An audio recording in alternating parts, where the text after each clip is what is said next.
Alors, prendre du muscle après 50 ans, c'est non seulement c'est possible et en plus c'est hyper important. Mais par contre, on va voir les méthodes adaptées pour continuer à prendre du muscle ou du moins conserver ou prendre du muscle après 50 ans. Il n'est jamais trop tard pour commencer à prendre du muscle. Ça dépend d'où vous partez. Si vous avez passé de bodybuilder pro, peut-être que ça va être dur de continuer à prendre du muscle à 50 ans. Vous allez chercher à le conserver. Mais sinon, ça dépend d'où vous venez. Vous allez chercher à développer la masse musculaire. C'est hyper important. Au-delà de l'esthétique, c'est aussi pour la santé. À partir de 30 ans, il y a ce qu'on appelle la sarcopénie. Donc c'est la perte de masse musculaire qui va grandement s'accélérer, surtout à partir de 50 ans. Ça chute drastiquement. Donc il est important, très important de se mettre à la musculation pour limiter cette sarcopénie. À 50 ans, on voit aussi une diminution du système hormonal, comme la testostérone qui fait gagner de la masse musculaire. Diminution aussi de la synthèse protéique, c'est-à-dire la capacité au corps de bien gérer les protéines alimentaires pour aider le muscle à se construire, à se réparer et à se construire. Donc c'est pour ça que c'est important de se mettre à la musculation. Je rappelle quand même, un manque de masse musculaire veut dire manque de force, manque de maintien, manque de stabilité, manque de densité osseuse, manque du système immunitaire, plus de risque de chute, donc plus fragile. Donc forcément, voilà, c'est plus en plus, moins en moins bonne santé, tout simplement. Alors, donc vous avez compris, la musculation est importante pour tout ça, pour être en bonne santé. Alors, comment il faut faire? Déjà, si vous êtes débutant, on y va progressivement. On y va par étapes. On fait des petites séances avec des exercices de base, plutôt des exercices fonctionnels. Le mouvement de poussée, je vous conseille de travailler des mouvements de poussée, des mouvements de tirage, des mouvements de portée, pour que ça puisse vous aider tous les jours. Dans la vie de tous les jours, vous êtes amené à pousser des choses, à tirer des choses, déplacer des choses, porter des choses. Donc savoir placer son corps, donc ça va travailler aussi la coordination générale pour être fort, pour savoir bien se mettre en bonne posture et travailler différents groupes musculaires. Donc on y va de façon progressive. On ne se met pas de pression en termes de nombre de répétitions, en termes de temps, on y va de façon progressive. Plus vous êtes entraîné, plus vous pouvez augmenter ses résistances, ses méthodes d'entraînement pour être plus fort, d'accord? À 50 ans, on n'est ni vieux ni jeune. Ça dépend d'où vous venez, ça dépend comment vous êtes entretenu. Il y a 50 ans, il y en a plein qui sont comme s'ils avaient 20 ans. Ils peuvent tout faire, voilà. Donc on est tous différents, d'accord? 50 ans, vous pouvez vraiment être ultra en forme, il n'y a pas de souci avec ça. Okay? Sauf qu'il faut respecter les règles de progressivité. Moi, je vous conseille de faire des exercices plutôt fonctionnels qui vont faire appel sur plusieurs groupes musculaires. Donc le squat, les fentes, le soulevé de terre, les pompes. Tout ça peut s'adapter. Je vous conseille d'utiliser les élastiques. Mon accessoire favori est les élastiques. J'aime beaucoup les haltères. J'adore les sangles de suspension aussi pour l'instabilité. On travaille d'autres qualités comme le gainage, les muscles profonds qui vont stabiliser les articulations. On va travailler la force au poids de corps, hyper intéressant. Mais les élastiques permettent de travailler toutes les qualités, même la force, tout en respectant les articulations. Plus on vieillit, plus les articulations sont fragiles. Avec les élastiques, plus on va mettre de la force, plus la tension de l'élastique va augmenter, plus on est fort et plus l'articulation est protégée. Je pense par exemple en squat, en bas du mouvement, c'est là où les articulations genoux et hanches sont plus fragiles. Plus on va monter, plus on a de la force.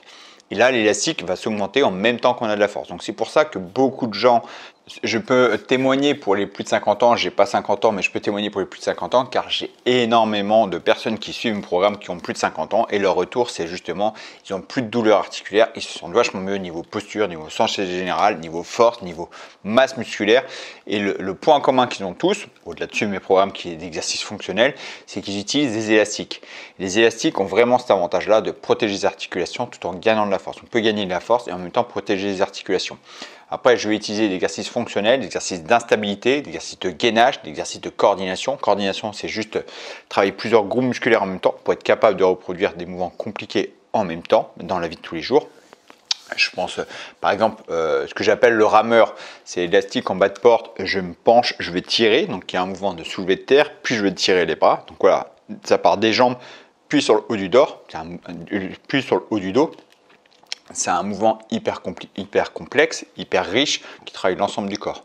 Alors, la fréquence d'entraînement, moi je vous conseille 3 à 4 fois par semaine, c'est l'idéal. 3 fois par semaine en full body, on va travailler tout le corps, donc lundi, mercredi, vendredi, qui permettent de travailler de façon intelligente l'ensemble du corps. On ne va pas se surfatiguer. Attention, une erreur souvent en full body, c'est vouloir travailler vraiment tous les muscles. Non, c'est pas comme ça. On va travailler les gros musculaires, par exemple le squat, du rowing et développé, séance 1, voilà, terminé, on a fait une séance complète.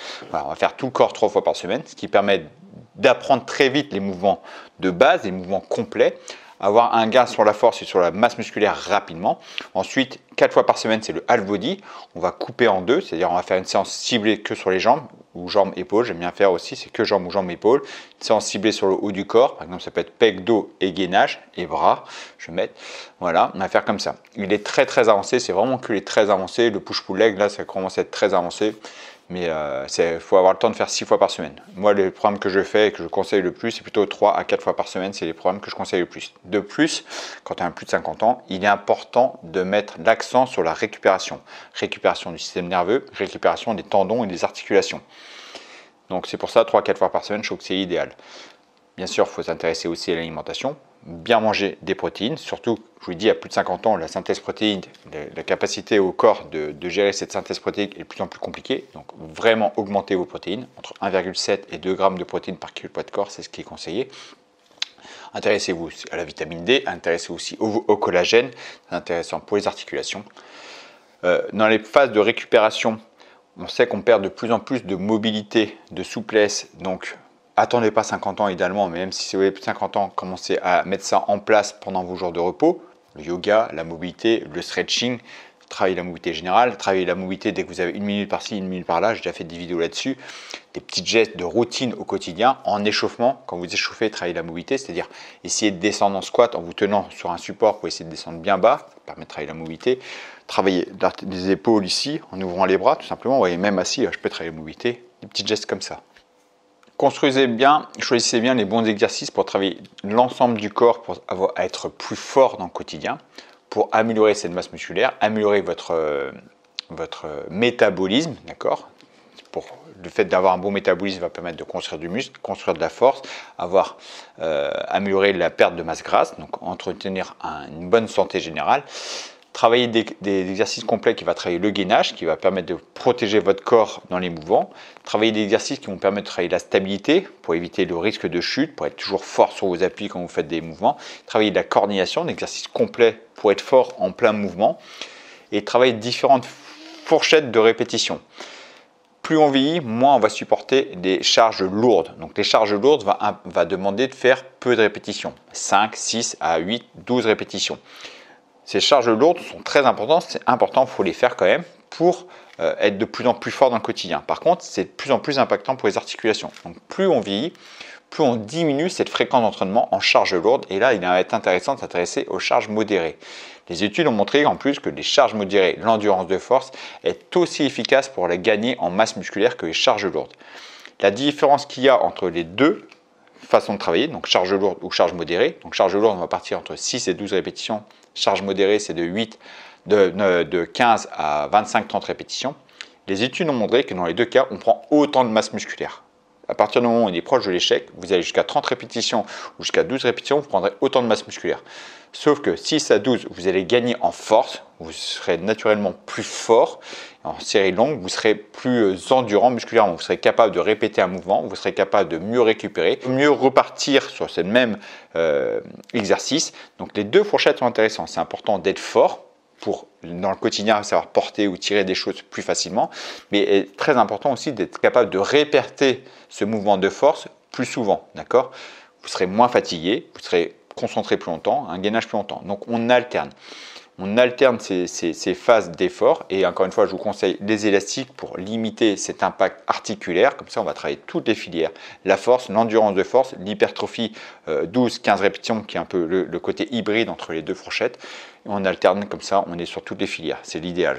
Pour finir, à 50 ans, il est très important de continuer la musculation ou de vous y mettre si vous voulez rester en bonne santé.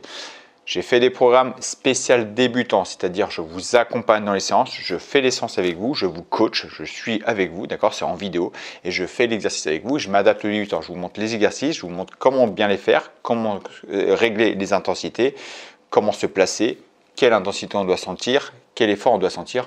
Tout est fait, vous êtes coaché, vous êtes guidé, d'accord? Si ça vous intéresse, je vous invite à aller voir ici ce que je propose et moi je vous retrouve de l'autre côté. Je vous dis merci d'avoir suivi cette vidéo et à très bientôt pour une prochaine vidéo. Ciao!